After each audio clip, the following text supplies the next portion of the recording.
inflamasi kronik, lalu dari inflamasi kronik tadi akan terjadi suatu nekroinflamasi atau adanya kematian setelah inflamasi, ada kematian sel hepatosit yang nanti bisa berkembang menjadi suatu fibrosis, ya, jaringan ikat, atau dia akan hidup kembali menjadi sel hepatosit yang baru. Dan apabila recovery tadi tidak berjalan dengan sempurna, mungkin akan terjadi suatu fibrosis lanjut, ya, di sini, ya, dan terjadi suatu kemungkinan ada suatu regenerasi dan akan terbentuk suatu jaringan fibrosis, jaringan ikat. Sehingga apabila sudah terjaringan ikat, kita akan bisa melihat gambaran dari hepar tadi akan menjadi mengecil, ya, dan terjadi nodul-nodul ini, nodul-nodul fibrosis, ya, sehingga akan terjadi suatu hepar dengan permukaannya tidak rata atau licin. Kalian sudah pernah melihat hati sapi? Udah, ya? Dan seperti itulah hati manusia, ya. Jadi halus, ya. Jadi kalau ada terjadi suatu sirosis, ini akan terjadi suatu gambaran permukaannya dengan kasar, ya. Nah, dari penyakit liver cirrhosis ini dia bisa, apakah liver cirrhosis tadi bisa kita perbaiki menjadi suatu fibrosis, lalu terjadi juga kembali menjadi hepatitis kronik, ya. Ini memang kalau sudah advance cirrhosis memang cukup sulit, ya. Mungkin pada cirrhosis yang awal mungkin masih bisa kita perbaiki etiologinya dan bisa kembali ke sebelumnya. Nah, ini, ya, contohnya di sini bahwa ini adalah komponen atau struktur dari hepatosit, ya, di mana di sini ada hepatosit normal, di sini ada portal area portal, ya, di sini ada vena centralis, dan ini adalah lobulus dari hati. Nah, di sini pada kondisi dari terjadi sirosis, jaringan ikat atau jaringan fibrosis tadi yang cepat ini akan bertambah, sehingga sel hepatositnya akan menjadi kecil-kecil, ya, dan juga permukaan dari tadi yang kita lihat di gambar sebelumnya akan terjadi ke suatu permukaan yang tidak rata.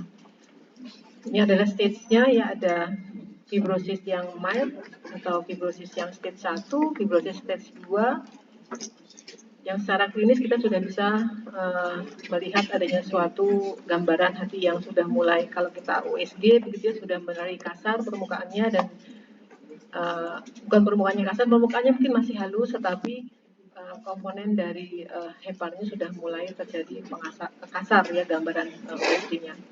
Ini adalah advanced fibrosis F3 dan ini adalah F4. Gambaran patologi anatominya seperti ini, ya. Jadi kalau nanti praktikum, ya, kita bisa melihat adanya suatu area fibrosis, ya, di sini yang biru ini, dan ini adalah kumpulan dari jaringan-jaringan ikat, ya, di mana apakah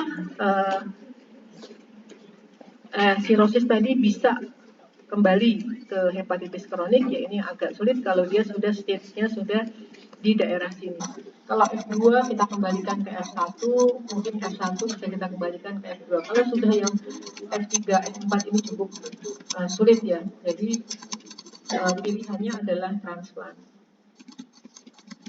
Ini adalah mekanisme seluler dari fibrosis dan hipersirosis. Cukup banyak komponen yang berpengaruh di sini adalah faktor-faktor inflamasi, di antaranya yang paling sering adalah hepatitis B dan hepatitis C, kemudian alkohol, ya, kita namakan alkoholik steatohepatitis, ya, dan yang non-alkoholik steatohepatitis kita masukkan ke dalam non-alkoholik fatty liver disease, yang termasuk di sini adalah obesitas, dan juga termasuk di sini adalah metabolic syndrome, ya, masuk di dalam sini. Nah, dengan adanya ini ada faktor-faktor lain, ya, yang bisa sebagai etiologi. Terjadi suatu inflamasi kronik, akan terjadi aktivasi dari hepatic stellate cell, dan di sini juga beberapa mediator yang akan berkontribusi untuk kematian dari hepatic stellate cell ini. Inflamasi ini akan terjadi suatu myofibroblast, yang ini cikal bakalnya terjadi suatu jaringan fibrosis. Fibrosis yang berlangsung lanjut ini akan terjadi sirosis. Nah, apakah sirosis ini bisa kembali ke fibrosis? Tadi sudah saya sebutkan bahwa Kalau advance fibrosis tentunya akan sulit ya untuk kita kembalikan ke fibrosis kita kembalikan ke hepatosit yang normal. Ini beberapa mediator yang nanti bisa dibaca sendiri ya sebagai etiopatogenesis dari sirosis dari hepatitis kronis. Pada perjalanan klinisnya nanti ada beberapa kategori ya, pada beberapa klasifikasi ya. Kalau secara kita kalau lihat fisiknya dari fungsional dari heparnya kita bisa mengkategorikan sirosis tadi menjadi yang compensated. Ini adalah fase compensated dan fase decompensated. Ya. Ditandai dengan apa? Asites. Ya. Adanya cairan asites ini menunjukkan bahwa dia compensated atau decompensated. Kenapa ini? Karena pasien-pasien datang ke kita itu sudah dalam keadaan perutnya membesar ya asites. Karena apa? Di sini yang decompensated ini kita biasanya tujuannya kalau pasien ini akan menjadi suatu komplikasi yang kita namakan hepatorenal syndrome. Jadi hepatorenal syndrome adalah fase akhir dari pasien hepatitis sirosis ya. Selain tadi kalau dia sudah melompat ke cancer ya. Jadi fase akhir dari sirosis adalah yang hepatorenal syndrome. Kalau sudah terjadi hepatorenal syndrome, kita sudah tidak bisa lagi mengobati pasien ini untuk fungsionalnya. Jadi satu-satunya adalah transplant. Jadi sebelum dia ada komplikasi yang lain ya, yang menyebabkan kematian. Jadi pada yang pasien-pasien sirosis transplant adalah pasien yang decompensated. Ini adalah gambarannya. Nah tadi yang secara fungsional tadi yang kapan kita katakan compensated cirrhosis, jadi ada beberapa kepustakaan ya yang masih membagi ini secara klinis ya. Nanti ada kriteria klinis lain yang menggunakan klasifikasi lain. Jadi cirrhosis compensated ini terbentuknya jaringan fibrosis hati yang cukup berat, tetapi hati masih dapat mempertahankan fungsi secara normal. Jadi dia masih bisa beraktivitas, fungsionalnya masih bagus. Terus laboratoriumnya juga mepet-mepet ya. Biasanya kalau pada pasien sirosis itu yang kita lihat adalah albumin, trombosit ya. Kalau SpO2, SGPT sudah tidak kita lihat lagi ya karena biasanya fungsi dari enzim tadi seperti normal, padahal dia sudah tidak normal. Jadi yang dominan adalah diatesis hemolagik ya atau INR dan trombosit. Satunya lagi adalah albumin. Lalu tidak menunjukkan gejala atau sedikit gejala dan dapat hidup lama. Ya. Survivalnya ini 2 kali lebih baik dibandingkan dengan yang decompensated. Kalau yang decompensated ini jaringan ikatnya tentu akan lebih berat ya, sehingga di sini fungsinya pun juga tidak bisa secara optimal fungsionalnya tidak optimal gitu ya. Mengalami gejala dekomplikasi dan tentunya tadi sudah disebutkan pasien ini memerlukan transplantasi hati. Komplikasinya yang sering datang ke kita adalah pecahnya varises esofagus. Ya, jadi dia dengan gejala hematemesis melena. Jadi hematemesis itu muntah darah, melena itu adalah BAB hitam. Kalau BAB hitam kenapa? BAB hitam itu karena apa? Kenapa? Pecahnya varises esofagus. Nah, kalau BAB merah ada apa? Ada apa? Dari mana berdarahnya dari mana? Lower GI. Karena apa? Bedanya kenapa? Kok yang satu bisa hitam, yang satu bisa merah? Ya, jadi kalau ada pasien dengan dok saya BAB saya seperti aspal. Bilangnya gitu ya, kami kan aspal. Berarti kita sudah berpikir, oh itu dari upper GI. Karena apa? Ada kontribusi dari asam lambung. Kalau yang lower GI merah, tergantung nanti merahnya bright merah terang atau dia merah yang gelap. Nah, komplikasi lain adalah tadi asites yang permakna atau tense asites ya, ini yang mungkin tidak bisa tidak respon dengan pemberian diuretika, ensefalopati ya, dan juga ikterus atau hiperbilirubinemia. Jadi kalau Anda melihat pasien pasien cirrhosis itu sudah bisa kita lihat ya. Yang pertama, yang paling mudah adalah di sini sebetulnya ada atrofi musculus temporalis. Ya, atrofi musculus temporalis. Di sini ini musculus paling tipis adalah musculus temporalis. Ya, jadi kenapa terjadi atrofi musculus temporalis? Karena ada suatu disinyalir itu ada suatu sarkopenia. Sarkopenia itu adalah malnutrisi berat ya. Lalu ini spider nevi ya. Spider nevi kalau kita lihat pada perempuan itu masih normal ya. Kenapa? Estrogen. Tapi kalau pada laki-laki ada spider nevi itu kemungkinan besar adalah cirrhosis kita prediksi. Yang mungkin juga sama ini yang kaitannya dengan estrogen, ginekomastia ya. Di sini ada palmar erythema ya. Palmar erythema yang dilihat adalah ini ya.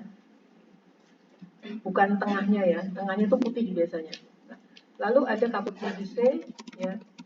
Di sini bisa hepar itu bisa hepatomegali, tetapi sebagian besar kalau liver cirrhosis itu heparnya adalah mengecil ya, mengecil.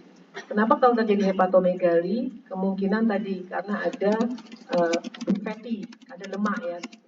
Kalau pankreas itu tidak banyak, biasanya masih dalam batas normal ya, kecuali kalau memang terjadi pankreatitis akut. Lalu edema ya, lalu juga ini palmar erythema sama. Lalu di sini ada clubbing fingers, ya, clubbing fingers. Ini juga clubbing fingers dengan white nail. Ini juga salah satu ciri ya pada pasien-pasien ini. Dan yang berikutnya adalah clubbing tremor. Ya. Sebagian besar datang dengan ini ya, fatigue, anoreksia, penurunan berat badan, asites ya, ini ada pembesaran abdomen, lalu juga edema ini. Jadi pada edema kaki ini nanti harus kita dedekan, misalkan kita asites pun juga harus kita dedekan dengan apa? Congestive heart failure ya, karena ini hampir mirip ya nanti. Tapi kalau congestive heart failure tidak ada clubbing tremor. Ya. Kalau jaundice mungkin masih bisa aja kalau dia terjadi suatu hepatopati kongestif karena kardiak ya. Ini adalah contoh lainnya. Nah ini sama sih sebetulnya ya. Ini ada beberapa saja yang tambahan, tetapi yang sebagian besar itu gambarnya seperti tadi. Nah ini contoh dari pasiennya. Ini gambarannya ada iterik ya. Ini adalah atrofi musculus temporalis, ini adalah white nail. Jadi dia tidak ada, ini loh, di sini namanya apa ya? Saya tuh kok nggak tahu ya. Ada putih-putih kan di jempol, ada batas antara yang atas dengan yang bawah itu tidak ada. Jadi semuanya putih. Ya itu tanda white nail. Ini ada palmar erythema, ini adalah spider nevi, ya. Ini ginekomastia. Nah, di sini ada splenomegali. Nah, splenomegali itu kalau batasannya sebetulnya ada, kalau dia teraba atau kita perfusi ada redup setelah kosta, itu berarti kita harus memperkirakan itu suatu spleen ya. Dan dengan inspirasi dan ekspirasi, karena di atasnya kan diafragma ya, kita harus cross check. Ini adalah gambaran hipertensi portal. Jadi hipertensi portal itu nanti gejala yang akan muncul ya adalah perdarahan varises esofagus di sini. Ini esofagus ya, ini gaster ya. Hipertensi portal kan di sini. Jadi darah-darah yang dari upper GI tract ini tidak bisa masuk ke vena porta karena adanya hambatan atau pengkerutan dari hati. Ya. Di sini adalah gaster ya, ini adalah varises gaster. Ya. Dan di sini pun juga bisa ada hepatorenal, jadi ada suatu hepatorenal sindrom. Ini ada tanda-tanda dari. Nah pada umumnya kita menggunakan kriteria Child-Pugh ya, Child-Pugh. Ini simple ya. Ininya encephalopati, asites, bilirubin, albumin, dan INR. Ya. Jadi INR ini yang kita pakai adalah peningkatan INR dari batas atas normal. Ini ada poinnya 1, 2, 3 ya, ini dihafalkan ya, karena kita menggunakan ini untuk menentukan stagingnya ya, dan severity atau keparahan dari si CLP. Ya, dimana di sini nanti kita juga bisa memperkirakan ekspektasi dari umurnya atau life ekspektasinya. Ya, kalau CFUA ini masih baik, seperti orang normal. Jadi kalau pasien mau dioperasi juga pada pasien sirosis atau hepatitis kronik, biasanya kita akan membuat staging ini yang paling mudah. Kalau sudah yang CFUC ini kalau dilakukan pembedahan diperkirakan 80% dia akan meninggal. Kalau yang survivalnya 1-3 tahun. Nah, CFUC ini kalau kita treatment itu bisa kita perbaiki, bisa kita turunkan ke CFUB. Tapi kalau CFUC mau kita turunkan ke CFUA itu cukup sulit. Ya, tapi kalau CFUC yang kurus, CFUC yang kurus, yang 7 ini ya, yang kecil, kita bisa perbaiki, kita bisa perbaiki sampai ke CFUA. CFUA 5, 6 atau di bawah 5 ini sama seperti orang normal, orang sehat. Biasanya pengambilannya sama seperti orang sehat. Itu mengecangkup. Kalau yang untuk klinis, secara klinis kita bisa membagi tadi berdasarkan ada tidaknya antites, ya, dan perdarahan varises esophagus. Ada yang compensated liver cirrhosis, ada yang decompensated liver cirrhosis. Ini dasarnya adalah varises dan antites. Mortality-nya semakin decompensated cirrhosis, ya, dia akan mortality-nya lebih tinggi. Jadi jangan bingung kalau nanti pas di klinis dokter-dokternya yang zaman dulu, ya, zaman bahela itu menggunakan CFU sama ini.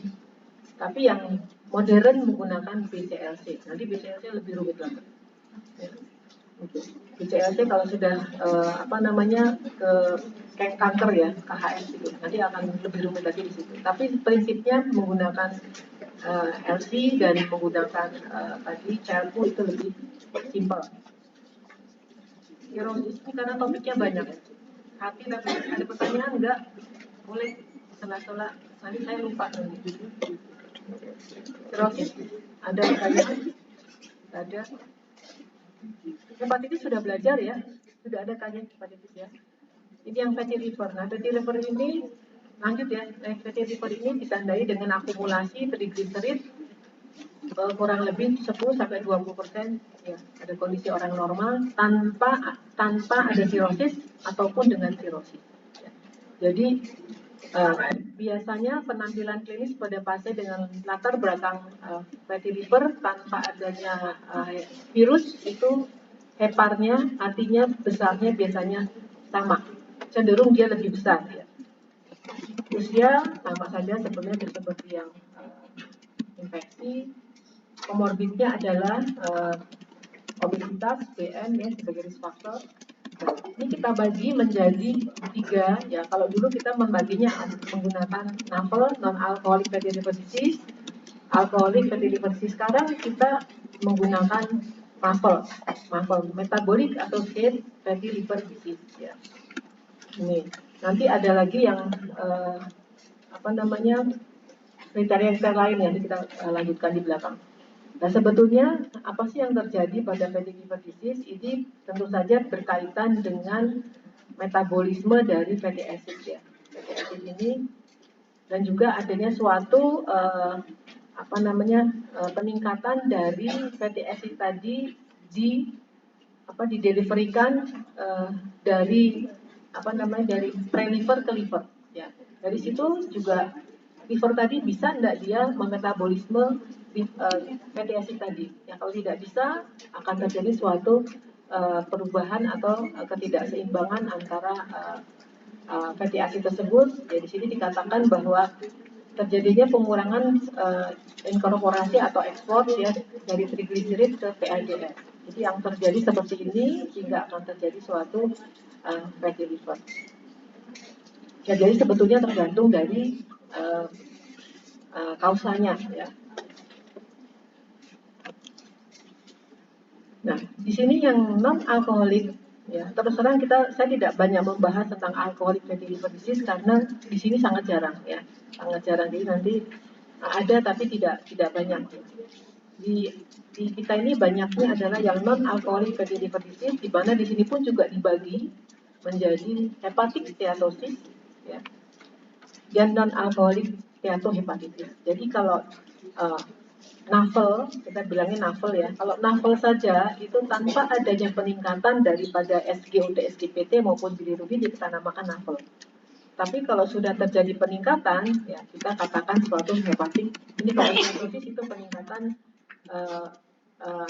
liver function test-nya dan ini juga bisa non alcoholic steatohepatitis. Ini sudah terjadi hepatitis.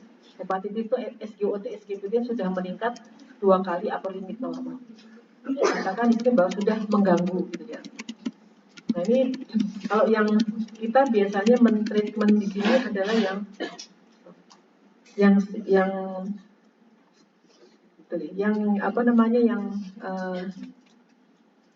yang steatohepatitisnya. Jadi di sini ada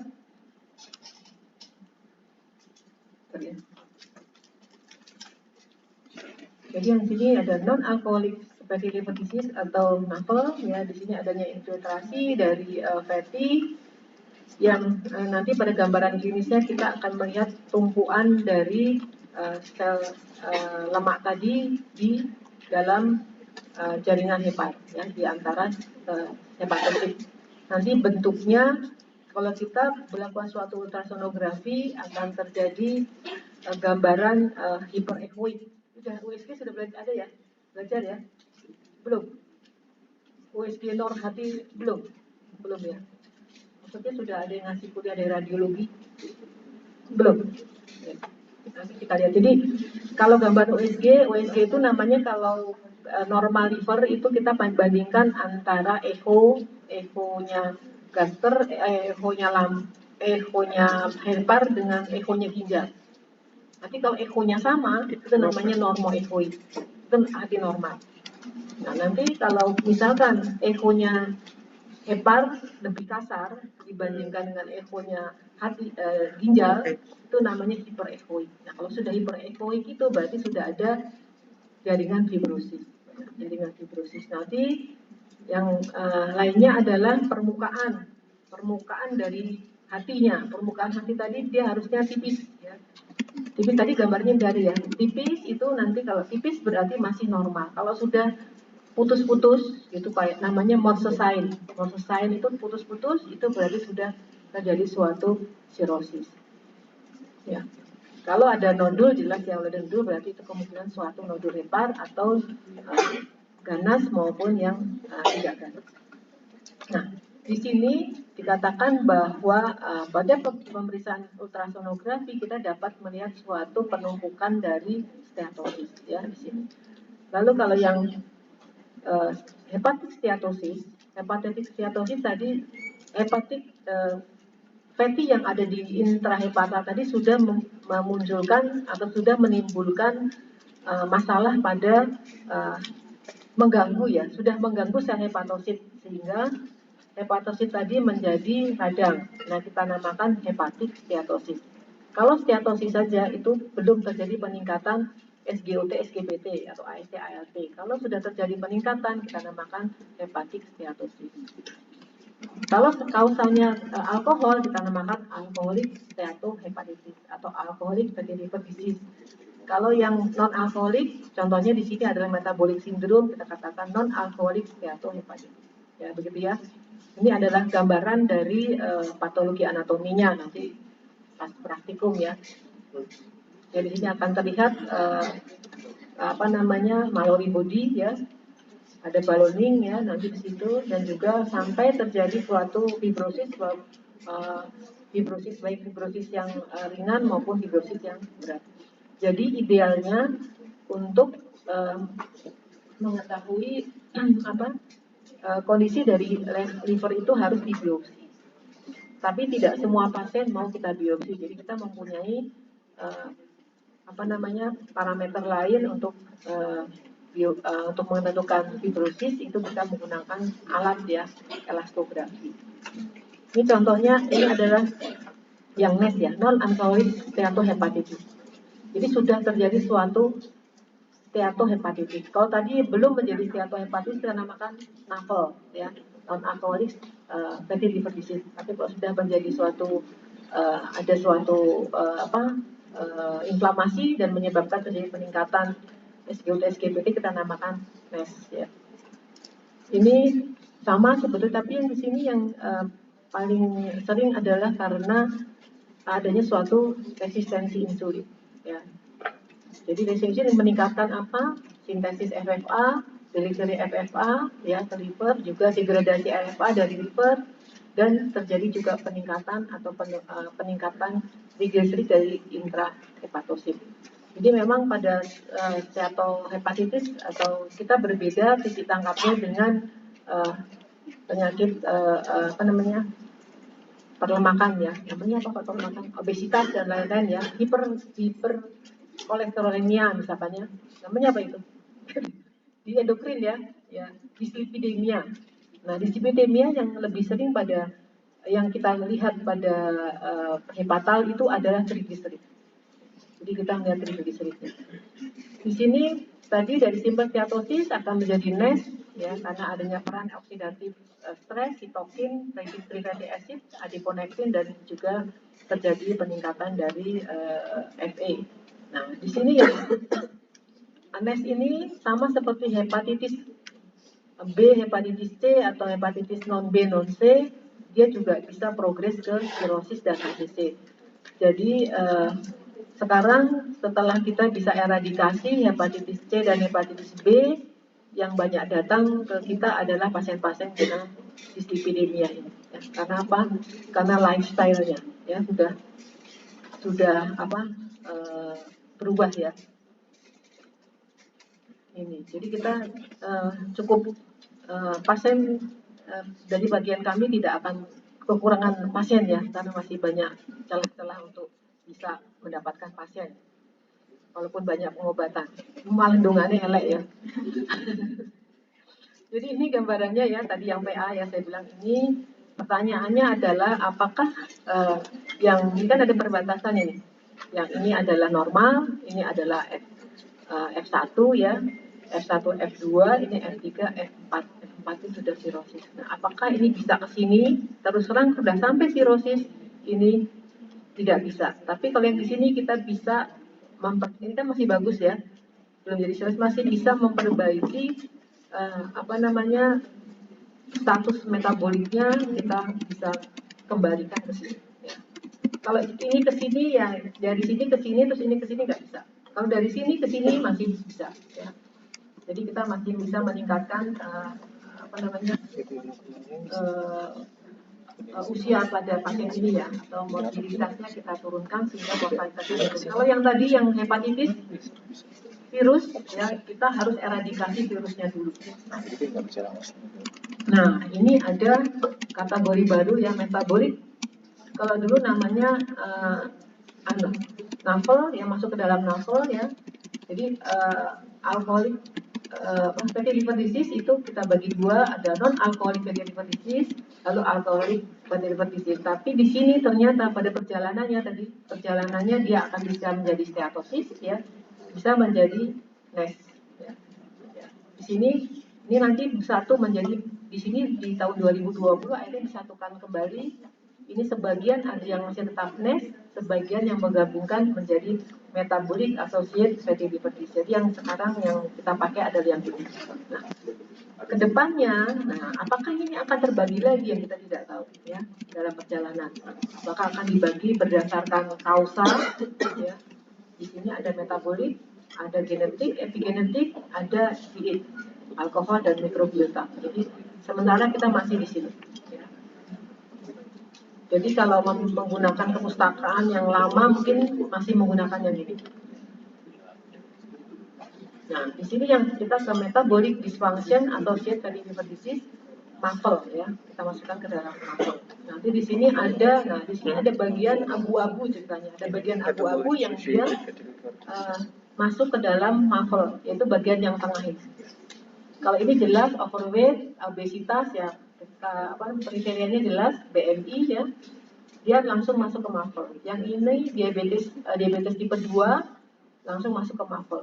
Nah, di sini dia BMI-nya kurang dari 25 ya. Nah, ini ada lagi kriterianya, dia memiliki minimal 2 metabolic risk. Tapi dia belum masuk ke dalam sini ya. Jadi di sini ada obesitas. Tapi dia ada peningkatan, misalkan ada peningkatan trigliserid, tapi belum masuk ke sini, gitu kan? Jadi dia masuk ke daerah abu-abu ini, kita masukkan ke dalam ini yang bagian yang MAFLE, tapi yang berat badannya normal, ya, masuk ke sini. Nah, ini ada beberapa ada prediabetes, ada homeostasis, ya. Tapi kalau yang bawah ini memang kita tidak memeriksa ya, tidak rutin gitu ya. Kalau liver function, kolesterol ya, lipid kita selalu periksa, HDL, LDL ya. Ini juga dia belum diabetes, tapi dia overweight, tapi gula darahnya tinggi. Jadi dia masuk ke prediabetes. Jadi yang ini, jadi ada 3 ini ya. Di sini adalah yang ke sini tidak bisa masuk. Kalau ke sini harus tidak diabetes. Kalau di sini dia harus diabetes dan tidak obes. Jadi kalau di tengah-tengah dia masuknya ke sini. Yang alkohol berbeda ya, dia tapi secara klinis pembagiannya hampir sama. Jadi alkoholik simple steatosis ya, alkoholik hepatitis dan sirosis. Di sini akhir-akhirnya sama. Dia akan menjadi sirosis dan menjadi kanker. Tapi patogenesisnya agak berbeda ya, karena paparannya bukan paparan lipid dan bukan juga paparan dari virus ya, agak berbeda. Nah, tapi fase akhirnya sama ya, sama. Sekarang ada yang bertanya sirosis? Ya.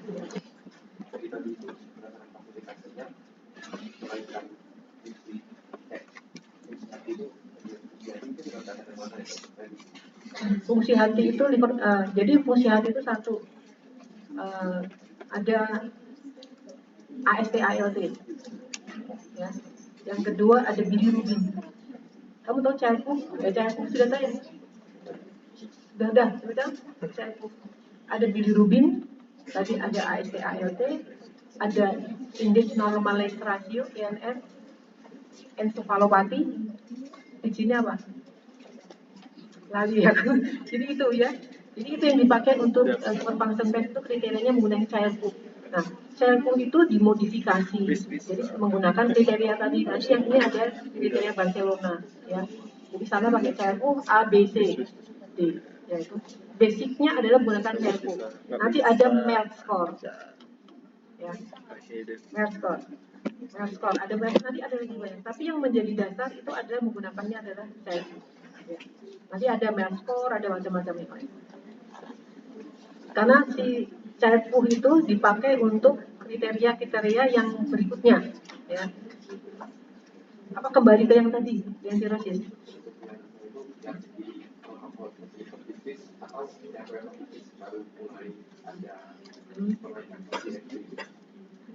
Oh, yang di fatty liver itu kita tidak melihat dari fatty livernya. Ya, fatty liver gambaran, tapi severity-nya itu dia kan etiologi saja. Penyebab sama seperti hepatitis B, hepatitis C, penyebabnya itu virus. Etiologinya. Nah, jadi nanti ada yang fatty, ada yang non fatty. Tapi ada yang alkohol, ada yang non alkohol. Kalau dia bisa hepatitis B, tetapi dan hepatitis B dan alkohol bisa. Hepatitis B dan non alkohol bisa. Tapi yang menjadikan dia sirosis itu yang mana? Tapi kalau dia murni hanya virus, ya dia penyebabnya virus. Dia yang tadi yang ada non alkoholik fatty liver disease, dia sama sekali tidak menggunakan alkohol.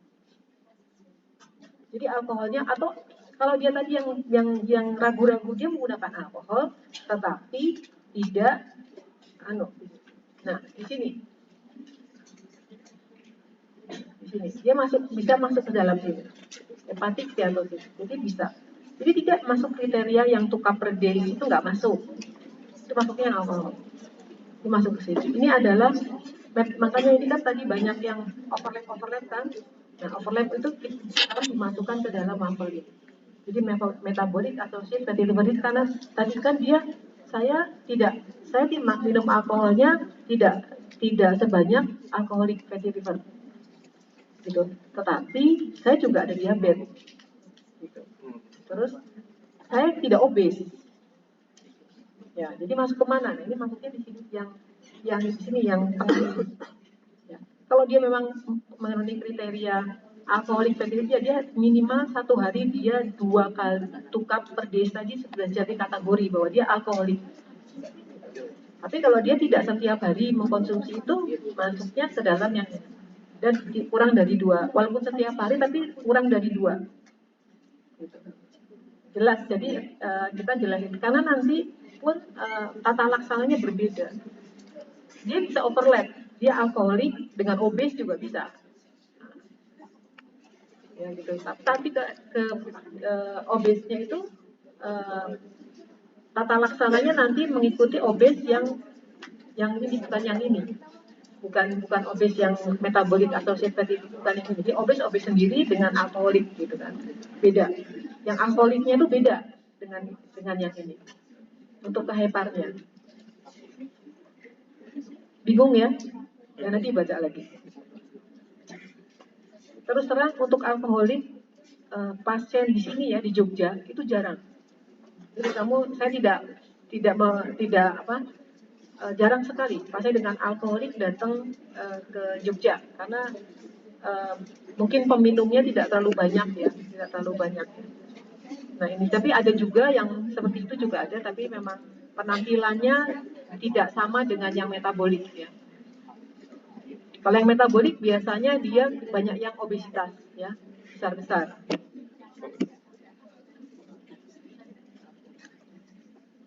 Dan ini juga patologi patofisiologinya juga berbeda ya. Patogenesisnya juga berbeda dan treatmentnya juga berbeda. Tapi hasil akhirnya sama. Mereka akan jatuh ke sini. 70%, bahkan dia 70% ini lebih cepat ya. Kita ke cancer ya. Ini banyak sekali pasien cancer di kita. Jadi hepatosel karsinoma ini adalah tumor primer dari hepar ya, di mana di sini merupakan tumor yang paling banyak di hepar. Jadi prognosisnya jelek ya, jelek. Karena apa? Perkembangannya cukup cepat dan mereka datang ke kita itu sudah jelek, sudah advance ya. Karena apa? Kita tidak ada budaya screening. Ya. Surveillance itu terus terang untuk Indonesia itu tidak di cover oleh BPJS ya. Jadi kita tidak ada, tapi pas kebetulan misalkan dia pasien BPJS dengan hepatitis kronik yang dia datang rutin, hepatitis B, hepatitis C datang rutin ke kita untuk berobat begitu ya, itu kita screening. Tapi kalau yang di puskesmas mungkin tidak akan tidak akan terpantau ya, karena tidak ada pemeriksaan secara konkret atau surveillance yang memang betul-betul dilakukan pada pasien-pasien di daerah puskesmasnya tersebut. Yang jelas tuh tidak ada dananya ya. Ini etiologinya, awal-awal tuh etiologinya cuma simpel tadi ya, cuma simpel hepatitis, kronik, terus alkohol. Nah ternyata di sini cukup banyak ya ini lama ini. Tapi sebetulnya secara prinsip etiologinya kan ini simpel saja ya, hanya NES dan ini. Tapi ternyata tadi yang alkoholik fatty tadi ya, ini yang makanan-makanan enak-enak ini. Fast food ya, aflatoksin ya, aflatoksin sekarang sudah jarang ya, karena sekarang mungkin sudah lumayan lah ya ekonominya masyarakat. Ini hepatitis B, hepatitis C, rokok ya, ini karsinogenik karena rokok, ini juga masih tanda tanya. Nah, pada prinsipnya bahwa semua etiologi ini ya dia dengan faktor-faktor lain yang mempengaruhi, ada faktor-faktor yang mempengaruhi atau genetik ya, lingkungan kokarsinogenesis, ada stimulus lain ya. Nah, semua pasien-pasien hepatitis kronik ini dia akan hepatitis akut ya menjadi hepatitis kronik ini akan berlanjut menjadi sirosis menjadi HCC. Apakah yang ada yang non sirotik menjadi HCC? Ada, Pak, tapi hanya sedikit ya. Sedikit. Tapi sebagian besar perjalanannya adalah ke sini ya. Ini seperti ini. Jadi ini hati normal, ini dia bisa yang ada yang steatosis, ada yang non steatosis ya tergantung dari etiologinya. Ini liver fibrosis ya. Lalu ini ada suatu liver cirrhosis dan ini adalah HCC. Nah, ternyata tadi kenapa kok sulit sekali kita memperbaiki pasien-pasien yang sudah terlanjut masuk ke dalam sirosis yang sudah decompensated ini ya daerah-daerah sini menjadi hasil karena faktor-faktor lain yang ada epigenetik ya, ada yang somatik ini ya peran-peran dari growth factor dan lain-lain dan ini cukup rumit ya cukup rumit jadi memang sampai sekarang pun juga untuk HCC ini belum ada obat yang paling tepat ya yang bisa mengeradikasi jadi kita kalau sudah advance ya cuma tinggal menghitung hari ya menghitung hari tapi kalau yang masih sedikit yang kecil-kecil kita bisa upayakan untuk menekan faktor-faktor kalau yang epigenetik agak sulit di sini ya ini juga agak sulit ya jadi kita menekan virusnya menggunakan menekan pada ini growth faktornya yang kita tekan ya supaya tidak terjadi pembentukan dari tumor-tumor baru. Diagnosisnya ditegakkan berdasarkan klinis ya, laboratorium, imaging, histologi. Nah, histologi ini banyak tidak semua dokter mau mengerjakan biopsi ya. Itu tidak semua. Nah, kita ada selain biopsi kita bisa menggunakan scan ya. Bisa menggunakan scan. Dan atau menggunakan scan itu adalah ronsen toraks yang multifase ya, di mana di situ nanti ada fase vena ya, posvena lalu fase arteri, fase vena, posvena. Nanti yang fase posvena itu yang dilihat adanya suatu delay di vaskuler itu delay ya, jadi masih ada gambaran dari vaskuler. Nah, tadi untuk kan ada tumor markernya. Tumor marker itu alpha fetoprotein ya. Dari dulu sampai sekarang kita masih menggunakan alpha fetoprotein. Tetapi pada alpha fetoprotein yang rendah itu tidak bisa juga menyingkirkan suatu HCC. Nah, cut off-nya kalau dulu kita pakai 400, sekarang kita pakai 200. Tapi ini hanya untuk surveillance, bukan untuk menentukan diagnosis. Dan sebaiknya ini dikombinasi dengan ultrasonografi yang Doppler. Doppler itu yang ada fase vena, fase arteri, fase vena dan fase washout. Itu kita bisa melihat artinya masih ada darah yang kita bisa lihat ya perlambatan dari fase fosfena. Sehingga apa? Terus terang tumor marker yang ada sekarang itu bukan untuk diagnosis, tapi hanya untuk screening saja. Yang menentukan ini suatu malignansi di hepa. Tapi apakah ini dia dikatakan in-stage atau bagaimana ya kita harus kombinasi dengan pemeriksaan yang lain. Sebetulnya banyak ini ya, banyak yang bisa dilakukan. Yang paling mendekati adalah PIPA-2 sama alpha fetoprotein A3. Ya. Ini yang paling dekat tapi ini tidak menjadi pemeriksaan rutin. Saya penelitian S3 saya tentang mikroRNA ya. Ternyata mikroRNA yang ada di populasi di sini ya, terutama di Jawa sini, kan di sini kita di Jogja itu Indonesia kecil ya. Mini Indonesia. Jadi di sini dari Sabang sampai Merauke ada pasiennya. Jadi itu juga tidak sama dengan mutasi dari mikroRNA yang ada di luar, dia agak beda. Ya. Tapi saya juga tidak melanjutkan karena ini mahal banget. Yang penting sudah bisa dapat S3 ya. Mungkin sudah jadi S3, nanti kalau selalu melanjutkan lagi ini penelitian berbiaya dan ini sebetulnya kita bisa menggali ini untuk diagnosis ya. Tetapi saya sudah cukup lah, sudah bisa S3 aja sudah alhamdulillah. Padahal saya tidak wajib S3 sebetulnya. Saya itu orang Departemen Kesehatan, bukan dari FK. Jadi saya diselundupkan saja suruh mengajar ya. Guyon ya. Kok serius banget. Guyon. Teman-teman saya nggak mau pada S3, ngapain S3 cari perkara begitu ya. Saya bilang, wah saya kurang kerjaan, memang saya kurang kerjaan. Pekerjaannya kurang banyak gitu. Padahal sudah banyak bekerja, jadi kurang kerjaan. Ya lanjut. Nah di sini tetap kita untuk HCC ini kita ada segmen namanya Quinotic System ya. Jadi ini untuk menentukan sebetulnya lokasi-lokasi dari tumor tadi ada di mana, sehingga kita bisa melakukan lokal treatment ya, lokoregional treatment apabila kita bisa mengetahui lokasi dari lokasi yang misalkan dia hanya di segmen 7 saja ya. Kita bisa ablasi di sini misalkan. Kita hanya di lobus sinistra segmen 2-3 tumornya di sini, kita bisa reseksi seperti dia. Kalau sudah semua, jadi ini menentukan kaitannya dengan treatment yang lokoregional treatment atau mungkin transplant atau mungkin reseksi. Ini ada beberapa severitas dari klasifikasi HCC, banyak sekali ya.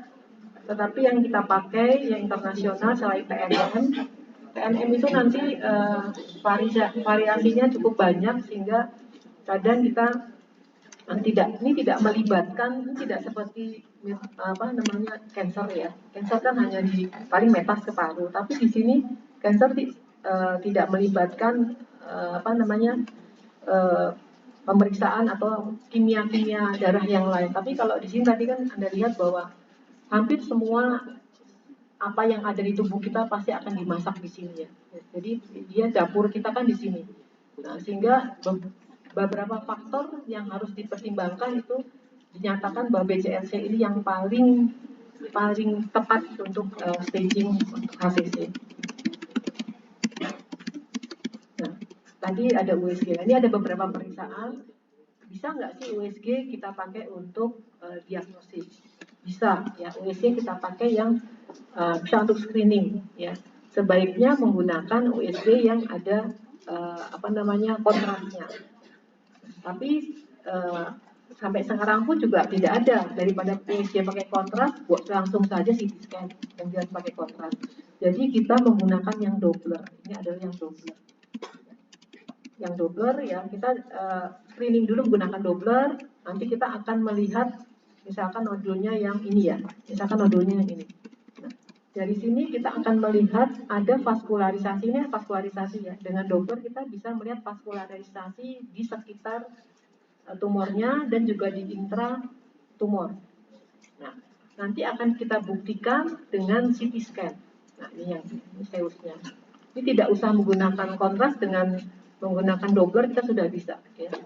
Nah, kalau saya daripada Zeus, mendingan kita langsung ke CT scan. Ya. Oke. Nah, ini yang CT scan. CT scan 3 fase. Ini adalah atrial fase, ini adalah fase setelah ini kan ke vena, ini post vena. Di post vena ini ternyata kalau itu nodul itu bukan suatu nodul yang vaskuler ya, dia akan hilang. Gambaran dari vaskuler tidak akan hilang, tetapi pada HCC ini masih ada gambaran. Nah, ini. Ya, ini ada gambar namanya delay fase dari MSCT abdomen. Ya, ini tandanya ini. Jadi CT scan dengan multifase ini yang kita pakai untuk diagnosis klinis. Tetapi kalau kita ragu ya, kita bisa melakukan suatu biopsi.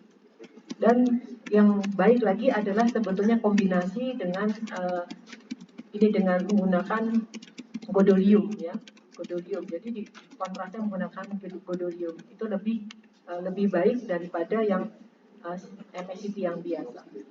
Jadi gold standarnya sekarang kita pakai gold standar itu tetap PA, tetapi CT scan kita pakai bisa untuk secara klinis kita bisa melakukan suatu diagnosis. Tetapi untuk treatment,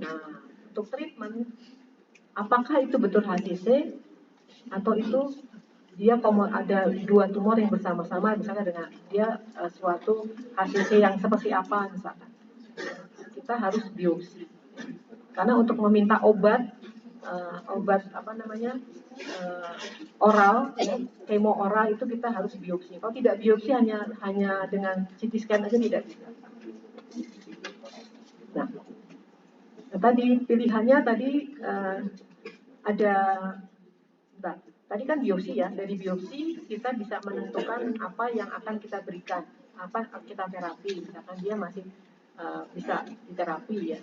Itu nanti kita menentukan terapi, ada yang menggunakan lokoregional terapi, kita menggunakan ini ya, radiofrekuensi ablasi ya, RFA.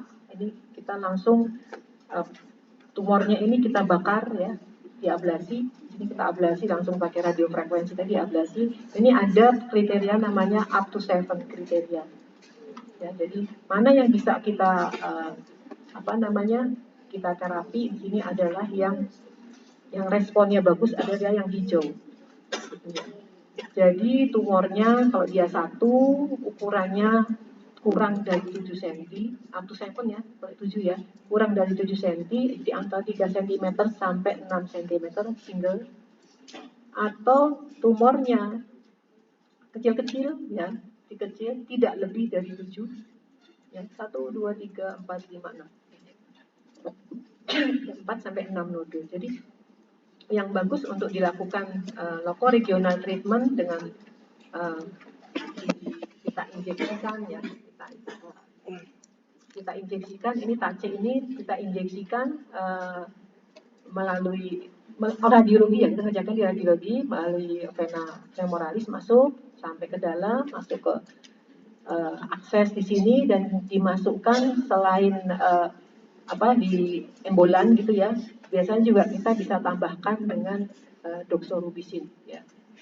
Doxorubicin anti tumornya tadi ya, untuk mengalihkan. Ini lebih kita bisa misalkan ini kita tumornya ini 6 cm, ini misalkan ya maksimum loh.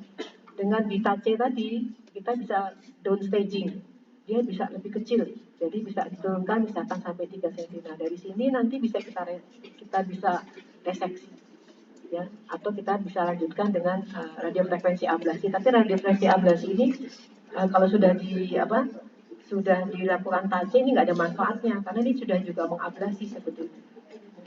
Jadi bisa melakukan langsung ke reseksi. Ini kita lakukan ini kerjasama kita dengan radiologi. Nah, di sini untuk radiologi itu juga ada lirat ya, lirat staging, mungkin aja di bagian radiologi. Kapan dikatakan itu HCC?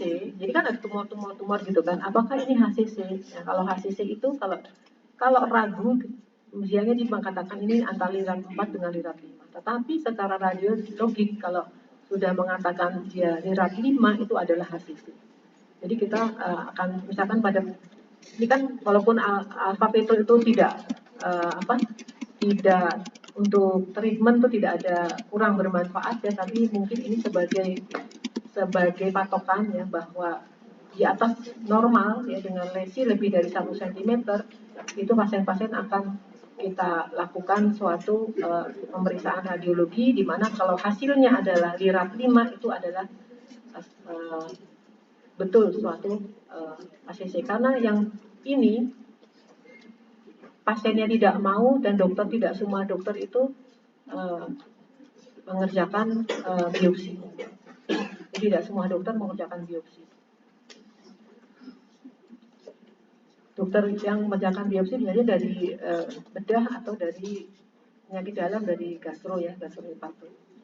Nah, tadi yang saya katakan ini adalah algoritma staging BCLC ya, Barcelona liver cancer ya. Ini yang lama ya, ini yang lama ya, karena di sini treatmentnya ya katakan palliative treatment. Ternyata perkembangan dari treatment dan obat-obatan tadi dan juga lokal treatment itu kita menggunakan yang lebih lengkap adalah ini. Ya, jadi prinsipnya bahwa pada HCC dengan nodul-nodul kecil kita bisa melakukan single nodul dan nodulnya ukurannya kecil ya, kita kurang dari 2 cm kita langsung bisa melakukan ablasi.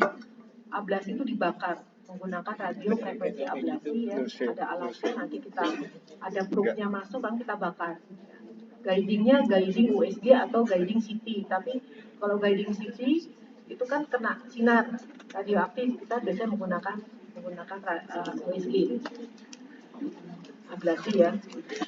Lalu yang kalau dia memang operable ya, kita bisa reseksi, di mana ablasi dan reseksi ini dan juga transplant ini survivalnya lebih dari 5 tahun. Berarti ini masuknya yang early stage ya, yang ACC-nya yang A ya, BCLC-nya yang A. Yang intermediate, nah, kalau yang di sini berdoa saja.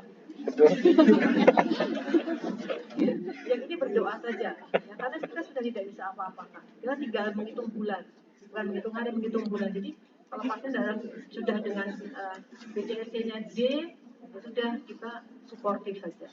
Ya, edukasi keluar, jangan edukasi pasiennya, edukasi keluarga. Kalau pasiennya kamu edukasi, hari itu juga pasien itu meninggal. Jadi ini edukasi keluarga, cuma life support saja. Nah, kalau yang di sini, yang intermediate sama yang advanced yang C, ini yang mungkin kita masih bisa upayakan treatment. Ya. Di sini pilihannya adalah transplant. Yang paling bagus adalah transplant. Tapi transplant itu satu, mencari donornya yang cukup sulit ya, dan juga biayanya cukup mahal ya. Lalu yang kita bisa pilih di sini adalah TAC dan sistemik. Kapan kita memberikan TAC? Ya, di sini dikatakan bahwa walaupun ada nodul yang tadi multinodular ini kita masukkan di sini dikombinasikan dengan up to 7 kriteria tadi, ya. Kita bisa pakai itu. Nah, lalu kita bisa lakukan suatu TAC, transarterial kemoembolisasi, ya. Lalu ini bisa, misalkan kalau nanti ini bisa dilakukan berulang, kalau nanti misalkan tumornya tadi menjadi stabil atau mengecil, berarti responnya bagus, itu juga akan memperbaiki survival. Nah, apabila dengan TAC ini dia hanya bisa untuk menstabilkan saja, namanya kita namakan down staging. Jadi stage-nya menjadi lebih bagus, ya. Ini kita pilihannya adalah kita bisa lakukan ini yang terapi sistemiknya. Kita lanjutkan dengan terapi sistemik. Nah, lalu yang yang terapi sistemiknya bisa yang single, yang first line, ya, atau yang second line. Kalau yang advance ini dengan sistem terapi. Nah, di sini anehnya BPJS kita itu, ini diletakkan di sini. Jadi dia yang sistemik terapi itu tidak diperkenankan untuk yang stage C ini. Ya. Jadi tumornya dia sudah lebih besar, sudah lebih kriteria up to 7 misalnya. Itu dia di sini saja. Nanti kalau sudah kecil baru boleh dikasihkan sistem. Jadi, nah ini yang kami kerjakan di habis. Oh iya, oke. Ya, saya rasa ini kan juga slide terakhir nih. Surveillance ya. Jadi alpha fetoprotein tidak bisa dipakai untuk surveillance. Ya, untuk diagnosis tapi bisa untuk surveillance. Tapi yang jelas surveillance yang lain adalah USG dan serum alpha fetoprotein. Nah, tadi karena sangat banyak macam rumit ya, jadi kita nggak bisa sendiri nih bekerja, jadi harus ada teman-teman yang lain ya, yang nanti supportive care, ada patologi dan lain-lain. Saya rasa tak berakhir. Kasih ke Putri dong. Ya, terima kasih karena waktu sudah habis. Jadi kalau mau bertanya di lain waktu saja. Assalamualaikum warahmatullahi wabarakatuh.